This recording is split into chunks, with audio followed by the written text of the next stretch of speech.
for kind and for the warm welcome. So yes, today we are going to discuss leadership styles in business. So imagine the leaders that inspire you. Each is likely No, continue. Okay, you can continue. and yes. So there are many different styles of leadership, and each can have a different impact on a company. So in this lecture or masterclass, we will cover the most common types of leadership, how they influence business, and give tools to help you figure out what styles are best for you. So, first of all, what is a leadership style? A leadership style refers to a leader's methods and behaviors when directing, motivating, and managing others.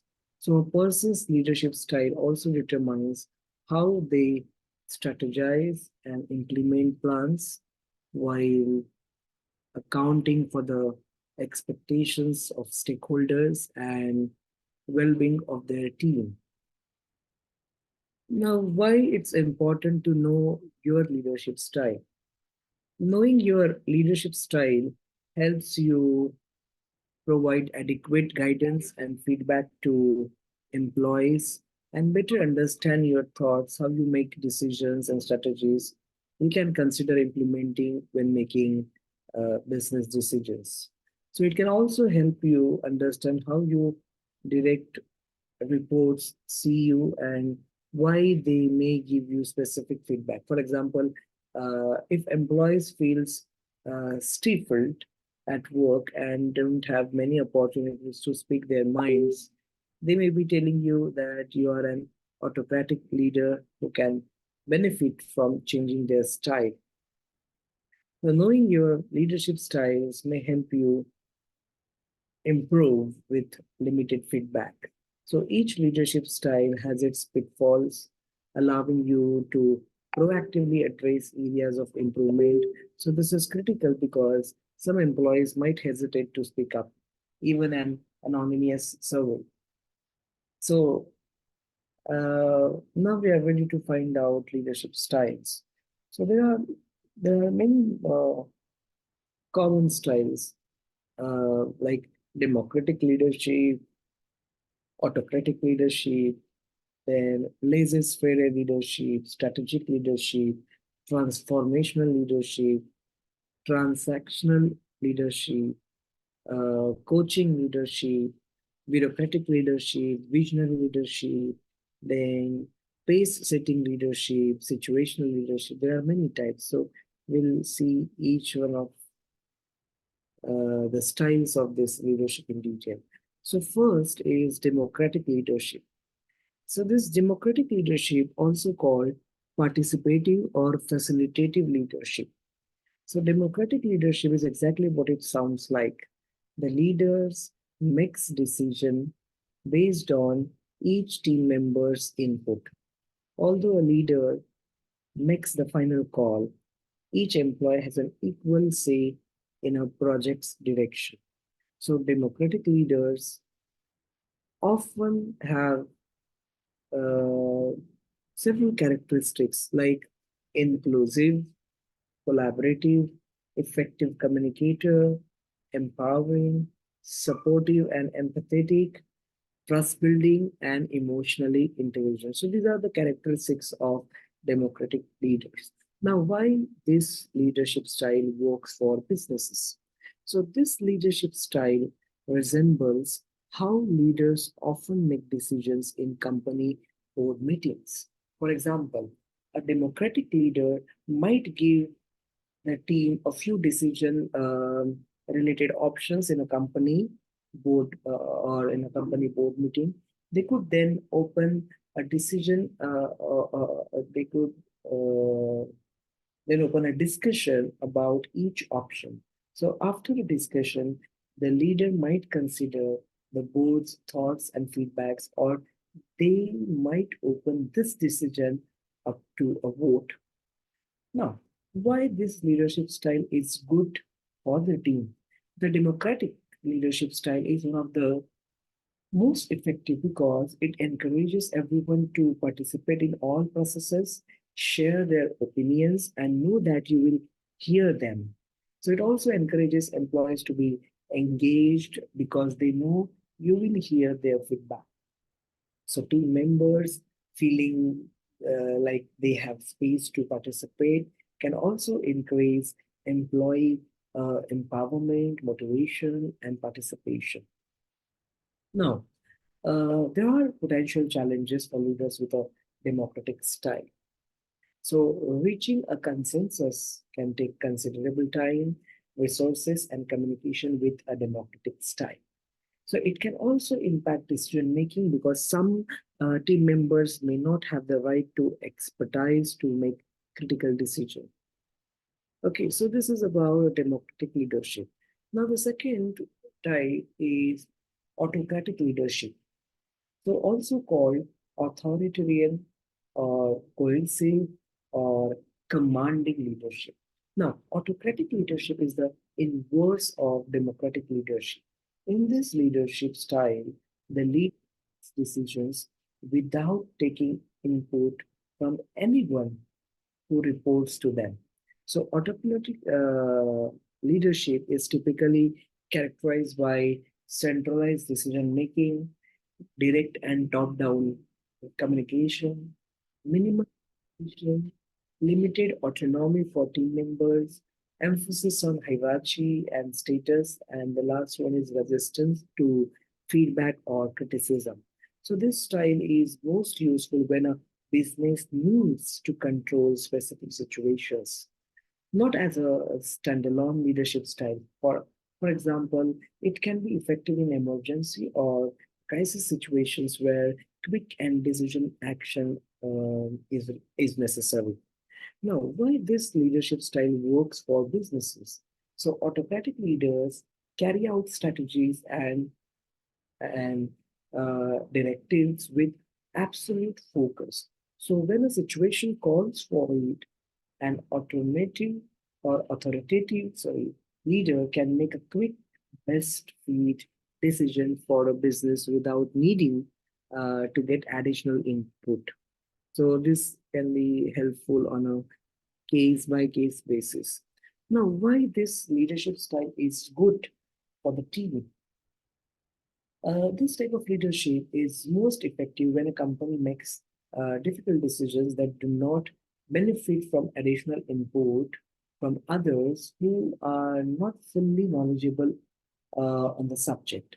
So, responsible parties can make a decision and give employees a clear sense of direction, and it can also make up for a lack of experience on a team. Then there are potential challenges for leaders with an this thing autocratic style. So most organizations can sustain such a what you can say a hegemonic culture without losing employees, which can significantly lower morale and creating problem solving. So an example of authoritative leadership gone bad could be when a manager changes the hours of work shifts for employees without consulting anyone. So that's the example. Then there are other challenges with autocratic leaders include intimidation, micromanagement, and over reliance on a single leader. Then the third style of which we use in business is laissez-faire leadership, also called delegative or hands-off leadership. So if you remember uh, your high school French, you will accurately assume that laissez-faire leadership is the least intrusive form of leadership. The French term laissez-faire literally translates to let them do. laissez-faire means let them do. So leaders who embrace it give nearly all authority to their employees and don't often interject unless the situation calls for it. So there are some key characteristics of let them do or laissez-faire leadership include limited guidance, limited direction, and limited feedback. Then minimal interference and control, high autonomy and freedom, and empowerment and trust. So we have some characteristics of this laissez-faire leadership. Now, why this leadership style works for businesses? So laissez-faire leaders make employees accountable of their work. This gives many employees an incentive to do their best work. So this type of leader often creates a more relaxed company culture. This makes it a good model for creative businesses like ad agencies or product design. So it is also a good fit for a business with a highly skilled team. Now, why this leadership style is good for the team? So, in a young startup, for example, you might see a laissez-faire company founder who makes no major office policies around work hours or deadlines. So, they might put complete trust in their employees while they focus on the overall workings of running the company. So because of this high level of trust, employees working for laissez-faire leaders feel valued. They get the information they need and use their resources and experience to meet business goals. Then there are potential challenges for leaders with a laissez-faire style.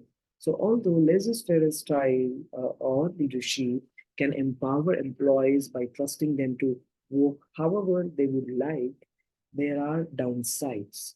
It can limit team development and pose a challenge for new or inexperienced employees who could benefit from guidance as they get ramped up. So roles and responsibilities can also become unclear, and it can build a culture of working in silos where people might work autonomously rather than as a cohesive group. So this style can lead to overlooking critical company growth and learning opportunities. So keeping this leadership style in check is very important. Then comes the next type, strategic leadership. Now, strategic leaders sit between a company's primary operations and its growth opportunities. So, this form of leadership requires vision, competitive awareness, and adaptability. So, these leaders accept the burden of executive interests, but also ensure that working conditions are stable for everyone else. So, strategic leaders aim to guide their organization toward its long-term goals. So by utilizing this leadership style, you can create a forward-thinking, agile, and adaptable organization that can thrive in today's dynamic business landscape. Now, why this leadership style works for businesses? So, strategic leaders tie plans for growth and strategy to how they manage a team. So, they ask questions, develop and execute strategies, and consider future growth. So, this approach supports popular business goals like accountability, productivity, collaboration, transparency. So why this leadership style is good for the team? So this is a desirable leadership style in many companies because strategic thinking supports many types of employees at once. So strategic thinking supports many employees at once. So it's a desirable style for many companies, and also it encourages visualization, planning, and making the most of existing resources, and it can motivate employees. Now, potential challenges for leaders with a strategic leadership style. So, leaders who work strategically might take on too much and risk thinking too far into the future of possibilities while missing critical present day issues. So it is important to learn how to delegate with this leadership style and share the weight of decision making. So compromise, communication skills, and consistent outreach are also essential in this strategic leadership style. Then next is transformational leadership. So as you all aware of this famous leadership style, transformational leadership. Now, transformational leaders gain the trust and confidence of their teams, encourage team members, and lead employees towards meeting company goals. So transformational leadership also always improves upon the company's conventions and motivate employees to grow and further develop their skills. So ultimately, the goal of a transformational leader is to create a lasting positive impact, uplift their team to achieve their full potential, and drive success for the organization. Now, why this leadership style works for businesses? So, transformational leaders can inspire their teams to think in a new ways, a new, different ways. So this can help companies update business processes to improve productivity and profitability. It can also help with employee satisfaction, morale, and motivation. Now, why this leadership style is good for the team? So, this is a highly encouraging form of leadership where employees are supported and encouraged to see what they are capable of. So, when starting a job with this type of leader, all employees might get a list of goals to reach and deadlines for reaching them. So the goals might begin quite simple, but as employees grow and meet their jobs, leaders will give them more tasks and challenges to conquer as they grow with the company. Then the potential challenges for leaders with a transformational style. So transformational leaders can lose sight of everyone's individual learning curves in place of the company's goals. Employees burnout can also become an issue. So it's important to work with your team to update. Then the next is transactional leadership. Now, transactional leadership is on reward and punishment to motivate and direct the behavior. So these managers set specific rules and standards, and they closely monitor their employees' performance. So they tell employees they can expect rewards if a goal is made. However, they may require more 1:1 or check-ins if people are not meeting goals. So this leadership style is concerned with maintaining the status quo and ensuring that predetermined goals and standards are met. So it also assumes that teams need structure and monitoring to meet business goals and that they are reward motivated. So why this leadership style works for businesses? So this style is popular in enterprise companies as it focuses on results, existing structures, and set systems of rewards or penalties. So this leadership style also recognizes and rewards commitment. Now, why this leadership style is good for the team? The transactional leaders can offer helpful clarity and structure of expectations, which can help employees feel safe because they understand expectations. So employees also have a clear view of what they get in return for meeting business goals. Then potential challenges for leaders with transactional style. So this style is more about using rewards to motivate and less about building relationships with employees, coaching and developing team morale. Keeping a diverse team engaged can be hard if some are reward motivated, and it can lead to low creativity and fear of punishment. Then the next is coaching leadership, also called conscious leadership. So, coaching leader focuses on identifying and nurturing the individual strengths of each member of the team and developing strategies that will enable teams to work better together.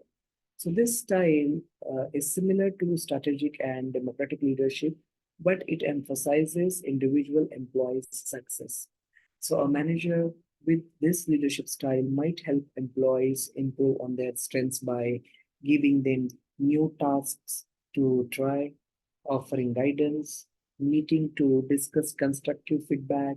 So they might also encourage one or more team members to expand on their strengths by learning new skills from other teammates.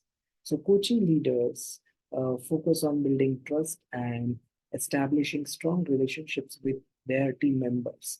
So, they foster an environment of open communication and psychological safety that encourages individuals to share ideas, seek feedback, and work together toward common objectives. Now, why this leadership style works for businesses? So, coaching leaders actively support skill development and independent problem solving. So, they meet ambitious business goals by creating a strong company culture and add to a business's long-term vision as valuable mentors, often even after leaving a company. So, why this leadership style is good for the team? So, this leadership style can motivate employees as they feel supported on the team. It recognizes that each employee is unique and can build diverse and exciting teams where each employee offers something different. So this leader focuses on high performance with employees that can communicate well and embrace unique skill sets to get to work done. So they also encourage team members to seek new challenges, learn from experiences, and continuously improve their skills and knowledge. There are potential challenges for leaders with a coaching style. It can take a lot of time to develop employees with a coaching style, but mentoring is not effective for every employee. Then the next is bureaucratic leadership. Now, bureaucratic leaders follow the rules. Unlike autocratic leadership, they might listen and consider the input of employees, but they might reject input that does not align with company policy or past practices. So there are some features of bureaucratic leadership style include centralized decision making, strict adherence to rules and procedures, clear chain of command, limited autonomy. Now, why this leadership style works for businesses?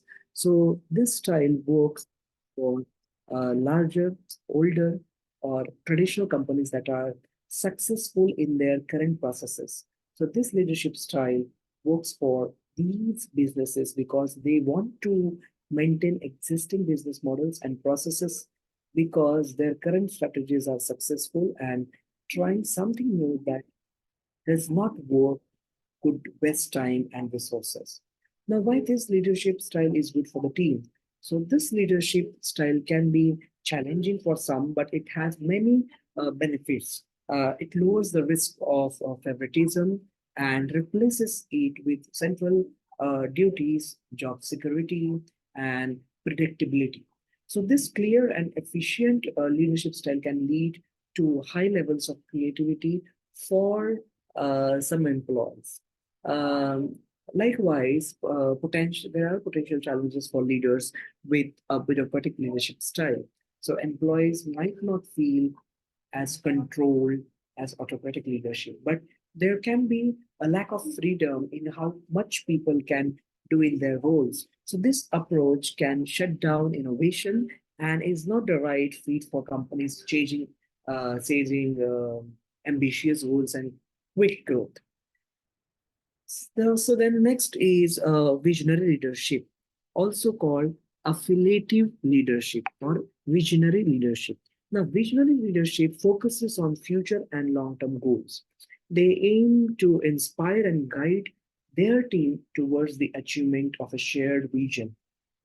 So this type of leader encourages collaboration, emotional intelligence, and teamwork. They also support a culture of innovation and change, encouraging individuals to to do new ideas and approaches. Now, why these leadership styles work for businesses? So, visual leaders can create a clear plan for employees to follow and execute. They are powerful and persuasive communicators, which helps them energize teams towards impactful business growth. So, as the focus is on the future growth, regional leaders can forecast potential roadblocks and outline action plans, giving employees increased confidence during uncertainty or challenging times. Now, why this leadership style is good for the team? So, teams can do more and enjoy their work more if they have a vision to work toward.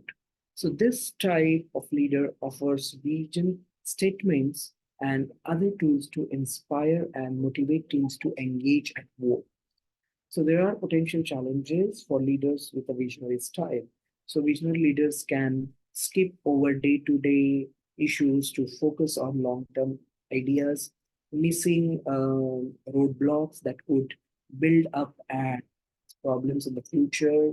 Another common challenge is hyper focus on a single goal, which can impact consideration for um, other ideas that may be just as valuable to the businesses. Then comes pace setting leadership. Now, a pace-setting leader sets ambitious standards and expects employees to meet those goals in the exact manner they have laid out. So these leaders expect productivity and high quality outputs from employees, and they may step in to ensure things are done correctly and on time. So there are also some characteristics of pace-setting leader include high performance standards, leading by example, results oriented, and preference for speed and efficiency. Now, why this leadership style works for businesses? So, this type of leader sets ambitious goals with a clear and focused effort to employees know exactly what is expected of them. For example, pace setting sales leaders set and exceed ambitious quarterly sales uh, cadences. So these leaders might also work alongside their team and push performance, boosting their morale. Now, why this leadership style is good for the team? So, skilled and experienced teams often thrive under this kind of leader.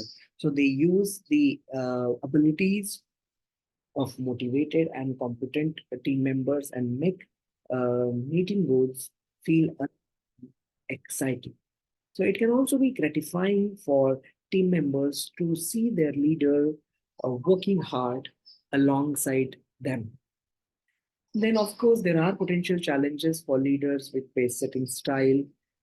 Pace setting leaders can sometimes create a high stress work place environment if goals are unrealistic, which can overwhelm and demonstrate teams or demotivate teams. So, this can impact engagement and lead to burnout, where people struggle to meet goals and perform as expected.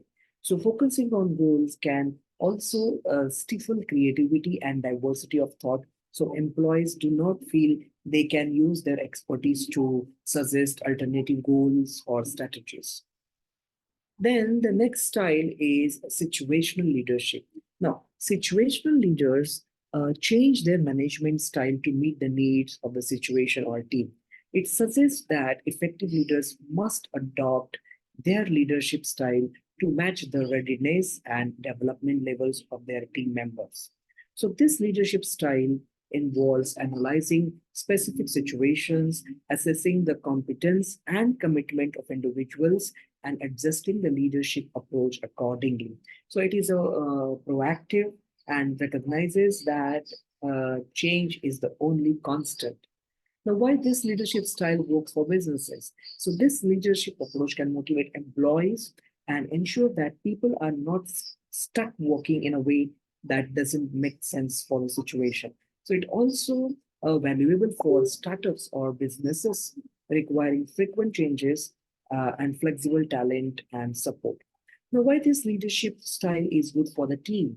So, situational leaders are great communicators and use team feedback to make decisions. So, they also analyze market changes and can quickly evaluate and update processes to ensure success. So, this can create strong relationships and help employees see and feel their value to the business.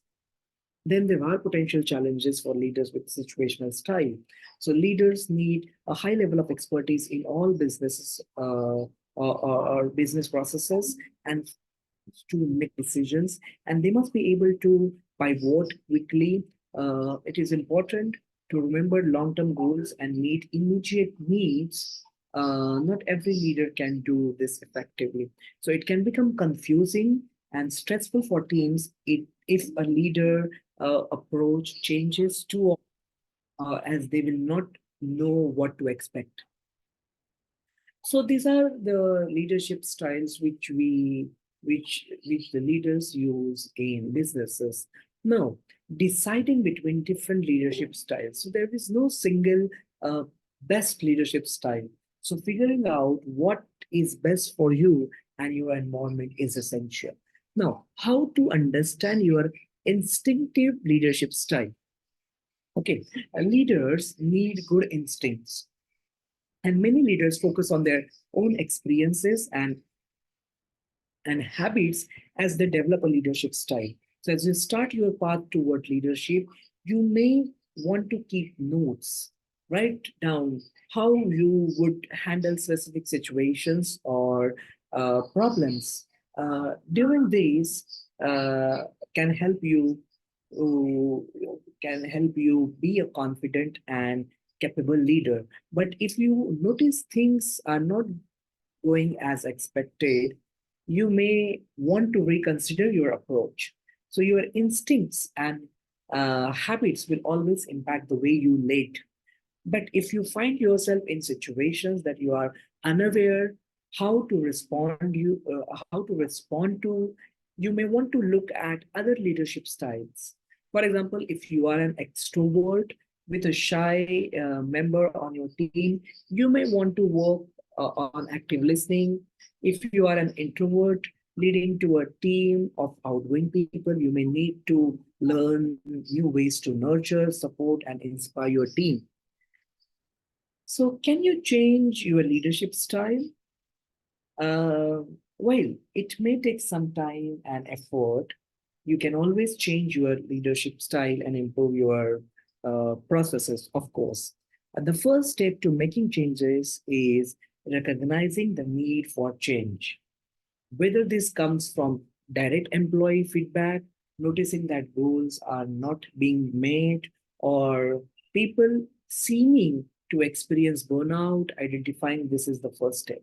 So, next, you need to prepare yourself for changes. For example, your leadership style may be effective for your team, but you might have more challenging time connecting with stakeholders. So, in this case, you would not want to throw out your current style, but you would want to identify what is and is not working.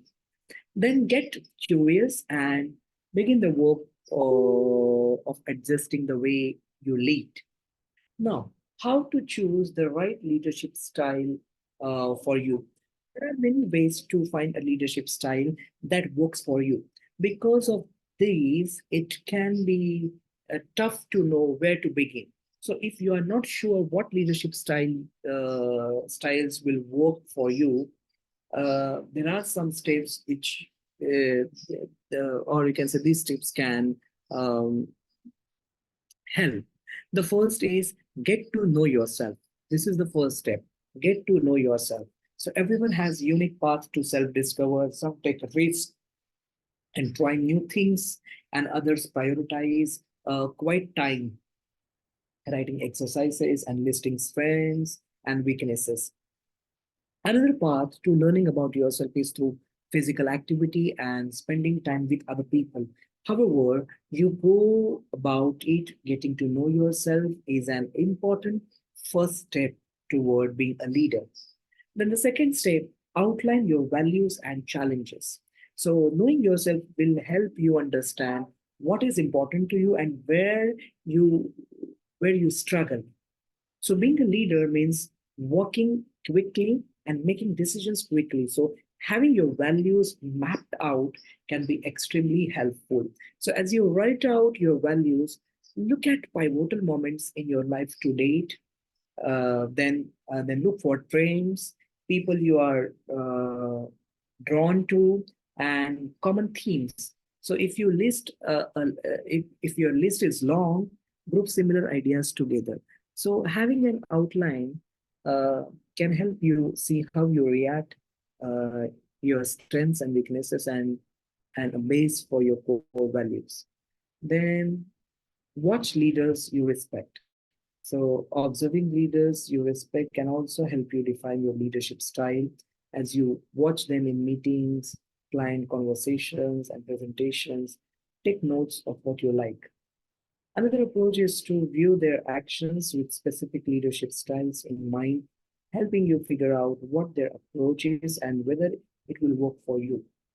Then try different leadership styles. A hands-on option is to try out different leadership styles. So you can create an outline of what interests you and review your notes before your next meeting to see how you can incorporate it into your interactions. Then find a business coach or mentor. So working with business coach can also help you uh, hone your leadership style.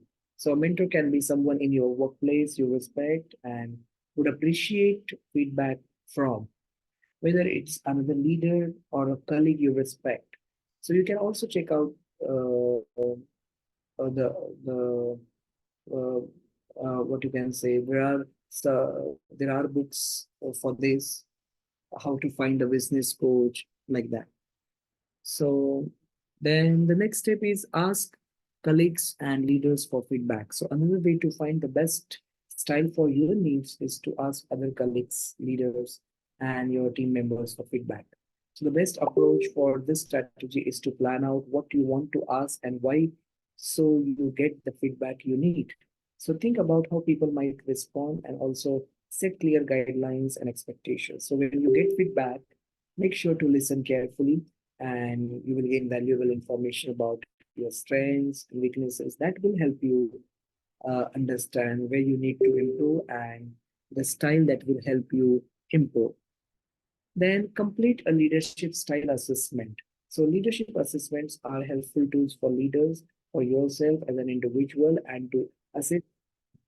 So a leadership quiz can make it easier to understand your strengths and skills. So it can surface habits and qualities you might not be aware and give you a clear direction for growth. If this is something you want to try, the leadership assessment below is a great place to start. Now, leadership style assessment. What's that? So leaders carry a mix of the leadership style mentioned, as I mentioned during these last couple of minutes. At the root of these styles, leadership, uh, for example, like Bill Torbert and David Roop say, what are called logics.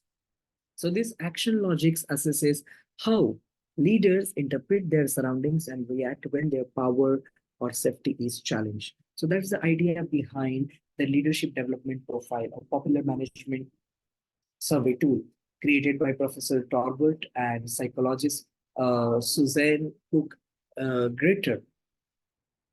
Um, the survey uses a set of 36 open-ended sentence completion tasks to help researchers.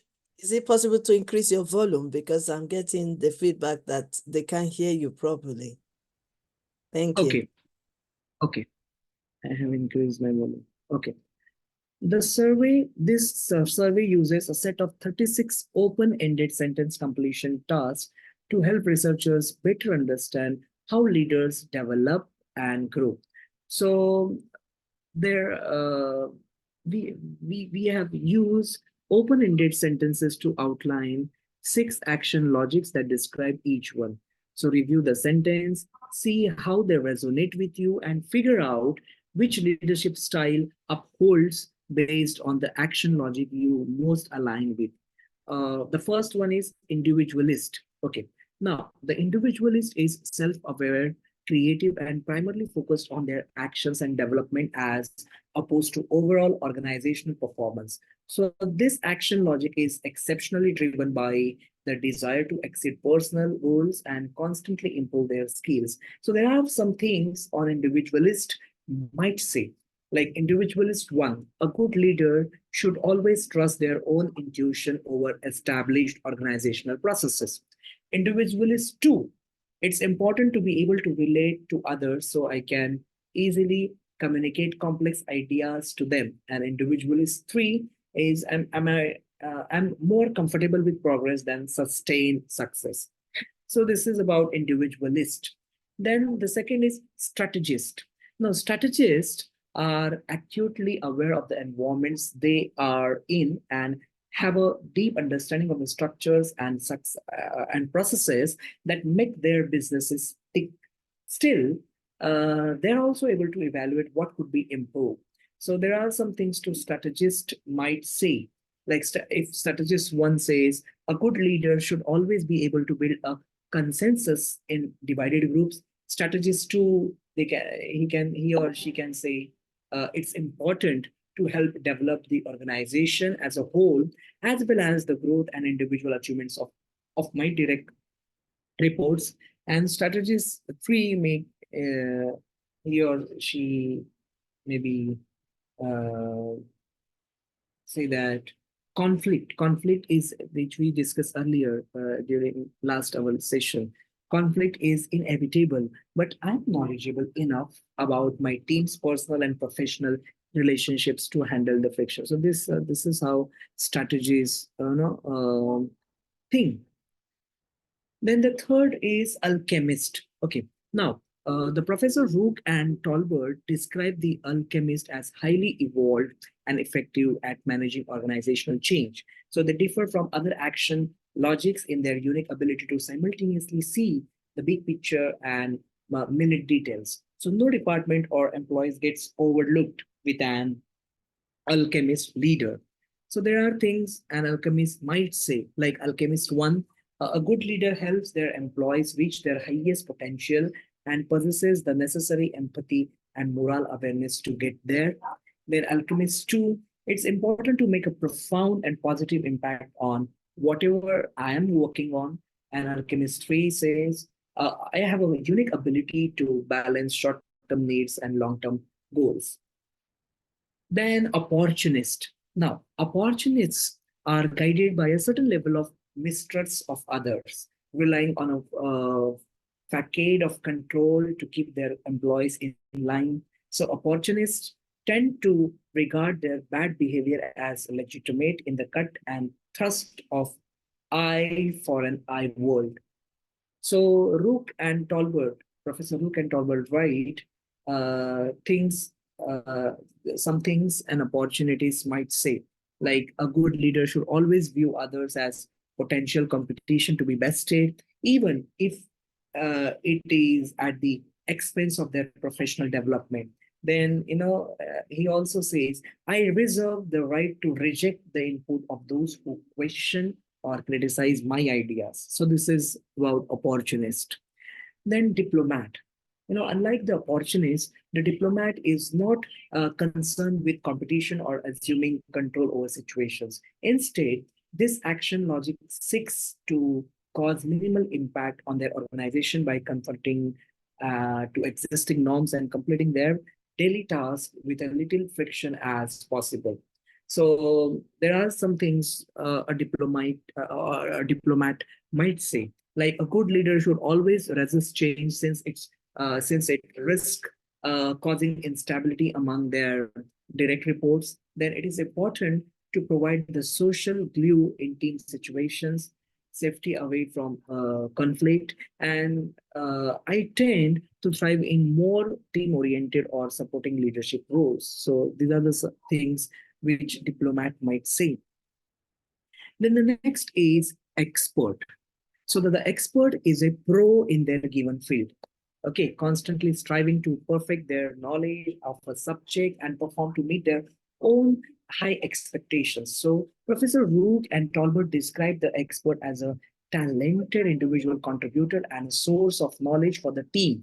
But this action logic does lack something central to many good leaders: emotional intelligence. So there are some things expert might say, like a good leader should prioritize their own pursuit of knowledge over the needs of the organization and their direct reports. And when problem solving with others in the company, my opinion tends to be the correct one. Okay, now which leader are you? Uh, how to know that what kind of leader you are. So which action logics about uh, which we discussed, like you think about each sentence for a moment, and uh, and you can check out which of the leadership styles you embrace on the right based on the sentences you resonated with on the resonated with. Um, the more action logics you agree with, the more likely you are to practice a mix of leadership styles. For example, if you agreed with everything the strategist said, this would make you maybe 60 or 66% strategic leader and 33% democratic leader. If you agreed with and everything the alchemist said, then this would make you 50% transformational, 25% strategic, and 25% democratic. So that's how we can calculate what kind of leader you are. Keep in mind that these action logics are considered developmental stages, not fixed attributes. So most leaders will progress through multiple types of leadership throughout their careers. Okay, then the last one is learn your leadership management style to become a better leader. So whether you manage a big or small team, your leadership style heavily impacts how you direct reports, see you, and how your team works together to achieve your company's goals. So there are many different styles of leadership. So choosing one that works for you can make you a more effective leader. And if you want to be a leader that makes a difference, you will need to keep growing uh, and find change. So, are you ready to get started? Then, if yes, then you have to follow all the styles, the characteristics which I discuss now. And with this, I would like to conclude my session on the leadership styles in business. Okay, now the forum is open for questions. If anyone wants to ask some question, they are free to ask. Thank you. Wow, wow. Thank you so much um for this amazing full informations that you've shared with us this morning. We really appreciate you, Professor Patrick. I know it's not easy to be constantly teaching for a long time, but don't worry, we will release you soon. You can rest, but you are coming back. Are you coming back on Sunday or Saturday? Sunday, 10. Okay, so is it we can't do 10 o'clock. He said that we start 8 o'clock or we start 4 o'clock in the evening, UK time, because I need to go to church. Oh, okay. Um, 8 o'clock is fine. 8 o'clock is fine. Okay. All right. So 8 o'clock UK time will be, you will check your Indian time at that time. So 8 o'clock UK time. Yeah. Okay. Thank you so much. That is on Sunday. Okay, thank you so much for sharing with us in depth. all this we've heard today, and we really appreciate. First of all, I missed out something. You know, when you are talking about the individualist, strategist, and other like opportunities and other things like that. What's the title of that one? What list is it? This is that was leadership style assessment. Assessment. Okay. So leadership style assessment, there are individualist, strategist, alchemist, opportunist, Okay. diplomat, and So, expert. okay. So that assessment is out to assess ourselves or to assess the group. How Is it? to which leader are you? So for Okay. that, there was that assessment. Right, right. Thank you so much. I just want to clarify it because I think I missed out when you were speaking. Any other questions from Ambassador Stephen Temitope, Dr. Stephen, Ambassador Professor Mercy, Ambassador Maiden, and I know Ambassador Bolatito is at work, but she can type her question if she has any questions at all. So any questions, please? Okay, Ambassador Agnes has joined us. Any question, Dr. Samina? Any questions, Captain Elias? Please, let's ask the questions on time so that we can move on. Dr. Samina, you have a question? Yeah. Tell us the tools, how we can encourage and motivate our team so that they can work better for the company improvement and develop vision and motivation to work hard.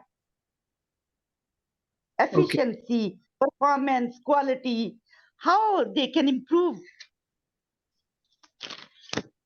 Okay. So, encouraging employees is crucial for maintaining a positive and productive work environment. So there are many tools and strategies you can use to encourage your employees. The first one is recognition and rewards platforms. So utilize tools like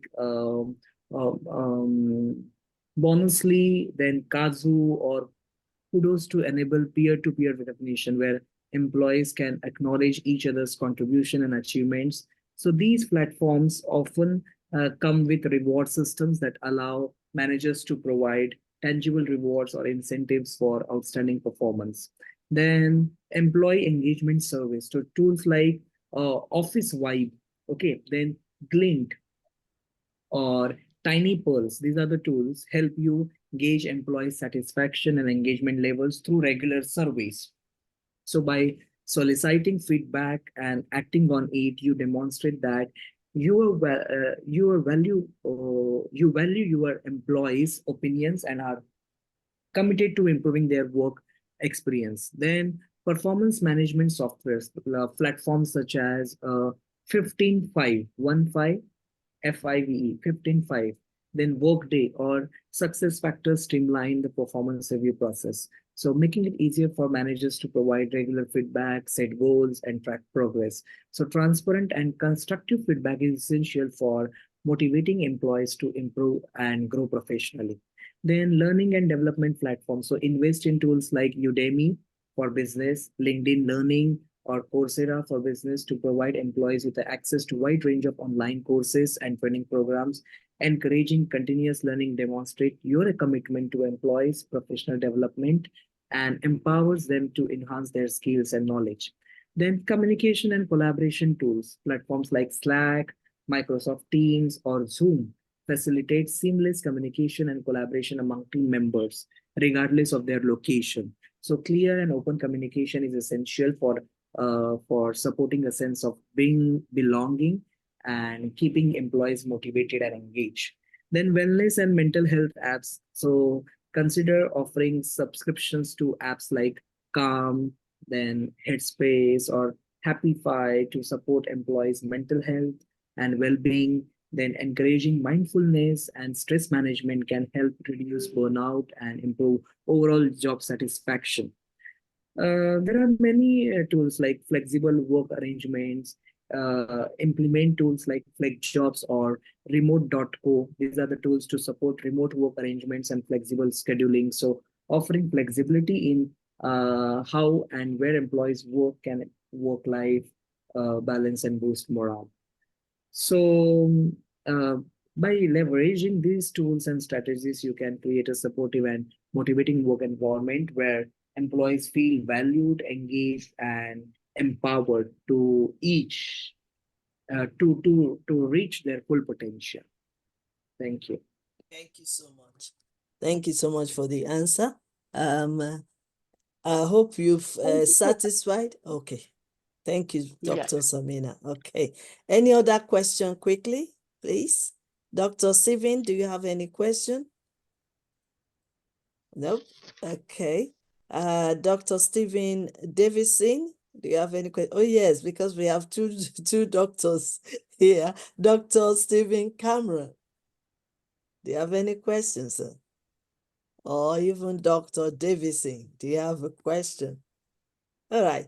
I think that Professor Mercy Oben, do you have any question, ma'am? No question.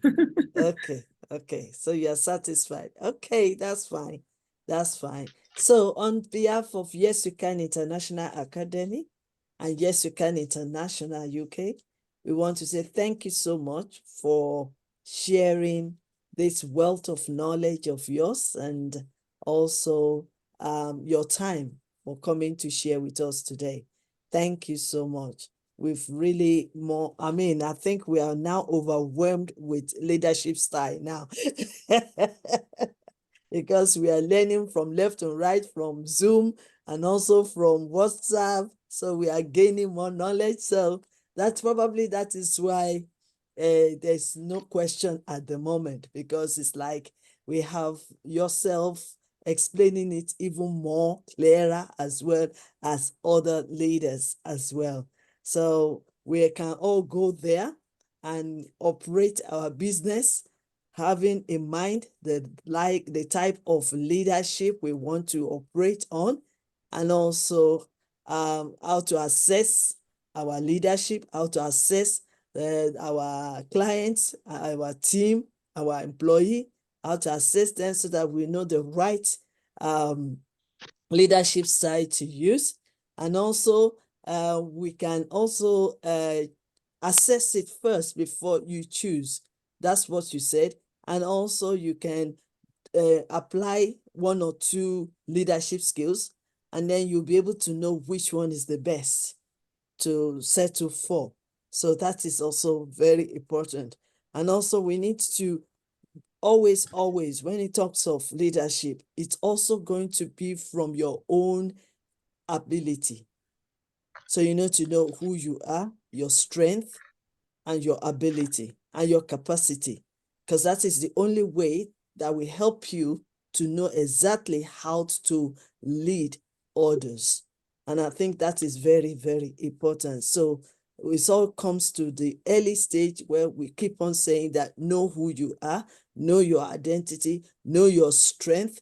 And even if you want to assess yourself to start with, you can use the SWOT analysis, which is the strength, the weakness, the opportunity, and the threat. So you can use that and other analysis to assess yourself. So, and then you can also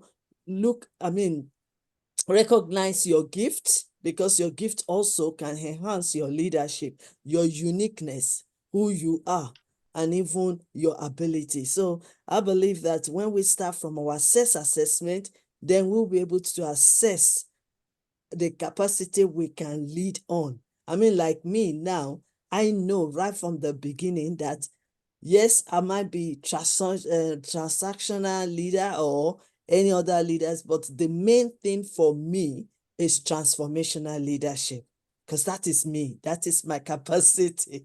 And I believe every leader on this platform can agree with me. Inspirational and transformational leadership.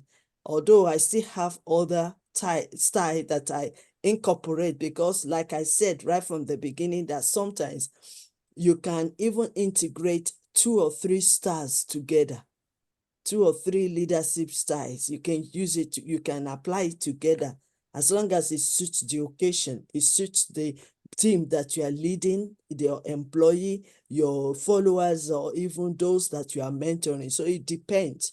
So on that note, I want to say thank you so much, Professor Patrick Mungekar from India, the first India professor of the world. Thank you so much for always coming to come and share with us. We really appreciate your time, and we appreciate your knowledge that you are always consistently sharing with us for the past 2 years, even more than that. And you are so consistent. You know, when you are consistent, you are getting better and you are expert in what you are doing. So you are so consistent and you are so committed as well, because even though you are very, very busy, you travel all over the world, you still have YYCI and myself in mind. And you are so humble that anytime I say, this time we want this one, you are ready at any time to come and share with us. And I think that is the most important thing in someone's life, when you cherish others and then you are committed to your promises and your commitment, your promises, your position, you know, it raises your credibility. So now I know how you can have almost 300 awards or more than 1,000 professor and doctorate, because we are committed to it. You know, so I mean, I have, as your mentor and as your friend, as your co-leader, I will say I'm proud of you, and keep up the good works, and don't go weary, don't go tired, just keep learning, keep building yourself up, you know, continue with your humility, because you can do more than this. So just keep going, keep going. Yes, you've achieved a lot, you understand, but get this from your mentor, the best is yet to come. Thank you. Thank Okay. you. Thank you. Right. Thank you so much. Thank you. Right. Now we can move on. Thank you so much once again, Professor Dr. Patrick Mungekar. We really appreciate your time and all what you've shared with us. And I'm seeing you on Sunday, 8 o'clock, 8 a.m. UK time. Sunday, 8 a.m. UK time. Okay. That is how sacrifice all of us have to make. I have to wake up early in the morning, listen to him, then get myself ready, rush to church. It's about sacrifice, commitment, dedication. And like I've said it right from the beginning, if you're going to be a great leader, then you'll be ready to stretch yourself. So I'll see you on Sunday. So thank you so much. If you can stay around for the next speaker so that you can learn some few things. Like I always say, don't go to any platform and just deliver your message and move on. We learn from one another, you know, and that's how we can show respect, even if you are not staying too long. I mean, 5 minutes, 10 minutes, at least you appreciate the fact that you are learning also from others. So thank you so much. And if you can stay for a few minutes, that would be fantastic. Okay, so I want to seize this opportunity